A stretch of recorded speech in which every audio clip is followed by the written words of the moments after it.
Avez-vous déjà ressenti un désir ardent pour l'amour, le souhaitant de tout votre cœur, comme si vous étiez la pièce manquante pour compléter votre vie? La société nous présente souvent l'amour comme le but ultime, le sommet de l'expérience humaine, la solution magique à tous nos problèmes. Cependant, que diriez-vous si cette quête inlassable de l'amour pouvait en réalité être plus un obstacle qu'une aide pour trouver le véritable bonheur et la satisfaction? Dans cette vidéo, nous allons plonger profondément dans une perspective qui pourrait remettre en question tout ce que vous avez appris sur l'amour. Nous allons remonter le temps pour explorer la sagesse des anciens stoïciens, une école de philosophie fondée au IIe siècle. Ces penseurs croyaient que les émotions ne devraient pas dominer nos vies, mais que nous devrions les comprendre et les contrôler. Comment cela se rapporte-t-il à nos quêtes modernes de l'amour? Suivez-nous alors que nous démystifions les enseignements historiques et explorons pourquoi ils estimaient que nous ne devrions pas poursuivre l'amour de manière obsessionnelle. En examinant la perspective historique sur l'amour, il est essentiel de comprendre les points de vue de certains des penseurs les plus influents qui ont contribué significativement à l'interprétation de l'amour.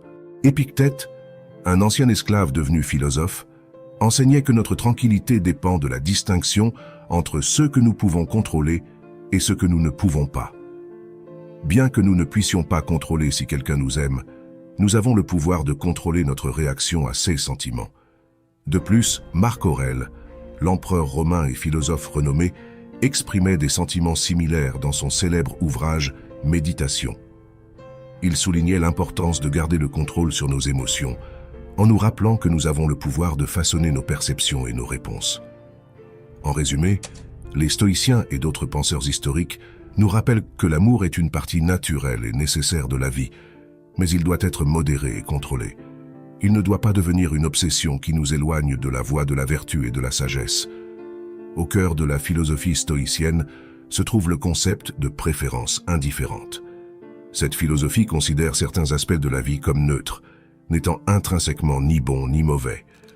Cependant, de tels aspects peuvent contribuer à une vie bonne s'ils sont utilisés correctement. L'amour pour autrui, par exemple, entre dans cette catégorie. Il n'est pas une vertu en soi, ni quelque chose d'intrinsèquement préjudiciable. Au lieu de cela, l'amour est quelque chose qui peut ajouter de la valeur à nos vies, mais il ne doit pas être notre objectif ultime, ni déterminer notre bonheur. Cette perspective est vraiment radicale, surtout lorsqu'elle est comparée aux récits courants qui nous enseignent souvent que l'amour est la source suprême du bonheur et de l'accomplissement. Les stoïciens croyaient que la vraie paix intérieure ne vient pas des facteurs externes, pas même de l'amour lui-même. Mais que signifie-t-il en nous quand nous parlons de poursuivre l'amour? Principalement axer sa vie sur la quête de l'amour signifie faire de la recherche d'un partenaire romantique l'objectif central de son existence. Cela implique une recherche incessante de l'amour, parfois au détriment d'autres objectifs de développement personnel. Lorsque nous poursuivons constamment l'amour, nous cherchons essentiellement quelqu'un pour nous compléter, nous satisfaire et donner un sens à notre vie. À première vue, cela peut sembler être une démarche noble, car l'amour est une expérience humaine magnifique et enrichissante. Cependant, en adoptant une perspective historique, il devient clair que ne pas poursuivre l'amour peut considérablement améliorer notre qualité de vie. Cela peut sembler paradoxal dans un monde où nous sommes souvent encouragés à suivre nos désirs avec une détermination implacable. Cependant, le stoïcisme nous enseigne une approche plus équilibrée. Tout d'abord, ne pas poursuivre l'amour peut conduire à une profonde résilience émotionnelle. En ne liant pas notre bonheur et notre estime de soi exclusivement à notre statut amoureux, nous devenons moins vulnérables aux fluctuations émotionnelles.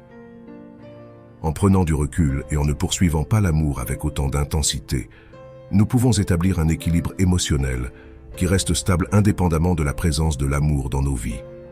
De plus, ne pas chercher activement l'amour favorise l'autoréalisation. Il est facile de tomber dans le piège de croire que nous avons besoin de quelqu'un d'autre pour nous compléter. Cependant, la philosophie stoïcienne soutient l'idée que nous sommes déjà complets et capables de trouver la satisfaction en nous-mêmes. En arrêtant de poursuivre l'amour, nous pouvons consacrer plus de temps et d'énergie à notre développement personnel, à la connaissance de soi et à l'exploration de nos passions et de nos intérêts.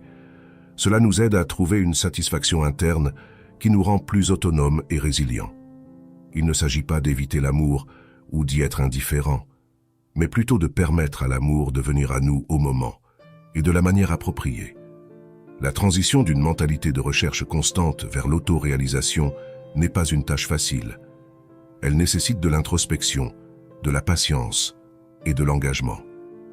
Alors, comment pouvons-nous appliquer ces principes historiques dans notre vie quotidienne?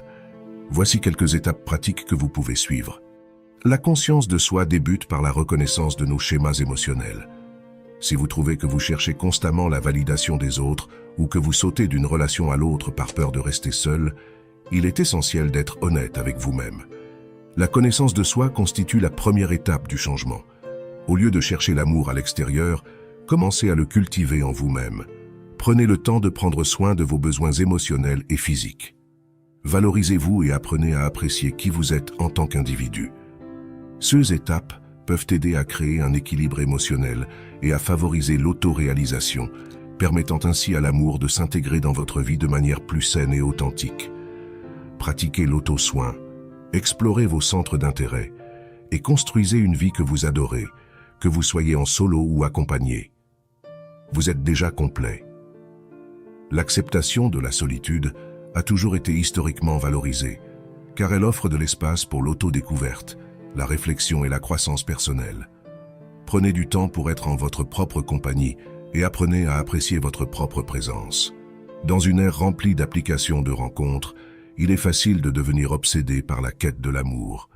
Pratiquez la patience et permettez à l'amour de se développer de manière organique, à son propre rythme. Gardez à l'esprit les principes historiques en préservant votre indépendance et en ne faisant pas de la relation la seule source de bonheur. Assurez-vous de cultiver le respect et la compréhension spirituelle, tout en développant une résilience émotionnelle et fondamentale. Apprenez à mieux gérer vos émotions en comprenant que le stoïcisme ne signifie pas l'absence de sentiments, mais plutôt de ne pas laisser vos émotions dicter vos actions et décisions. Ce cheminement peut comporter des jours difficiles, mais souvenez-vous que chaque étape vous rapproche d'une vie caractérisée par la résilience émotionnelle, la connaissance de soi et des relations plus saines.